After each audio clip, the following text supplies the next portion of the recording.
I praise Allah and I humbly ask Allah Ta'ala to raise the rank of Prophet Muhammad and protect his nation from that which he fears for it.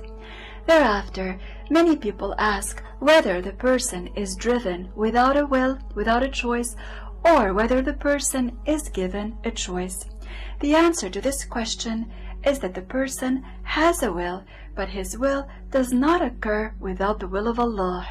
This means the person is not without any free will, and he is not independent from that which Allah Ta'ala willed for him.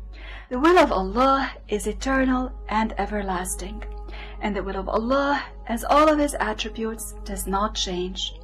The will of the person is under the will of Allah, and the person is not forced in regards to what he does. The person acquires the deeds by his own will and choice.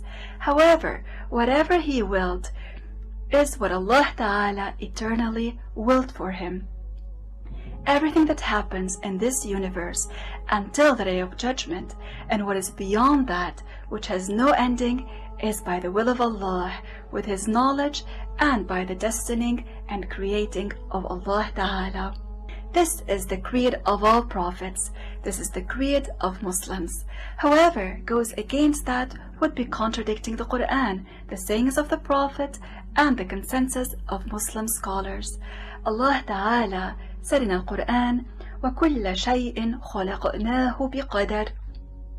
The verse means Allah created everything according to his destining. Prophet MuHammad Salla alayhi sallam said what means everything is by the creating of Allah, even dullness and intelligence. In another hadith, the Prophet said, إِنَّ اللَّهَ لَوْ عَذَّبَ أَهْلَ أَرْضِهِ وَسَمَوَاتِهِ لَعَذَّبَهُمْ وَهُوَ غَيْرُ ظَالِمٍ لَهُمْ وَلَوْ رَحِمَهُمْ كَانَتْ رَحْمَتُهُ خَيْرًا لَهُمْ مِنْ أَعْمَالِهِمْ ولو أنفقت مثل أحد ذهبا في سبيل الله ما قبله الله منك حتى تؤمن بالقدر.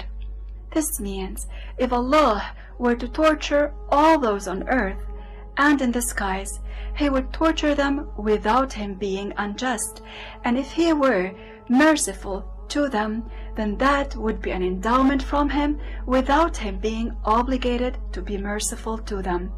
And if you were to give for the sake of Allah an amount of gold the size of the mountain of Uhud, it would not be accepted by Allah unless you believe in Al-Qadr. That is, you believe that all what happens in this world, whether good or bad, happens by the will of Allah, and know that what was willed to reach you would not miss you, and what was willed to miss you would not reach you. And if you die believing in other than this, you would enter hellfire.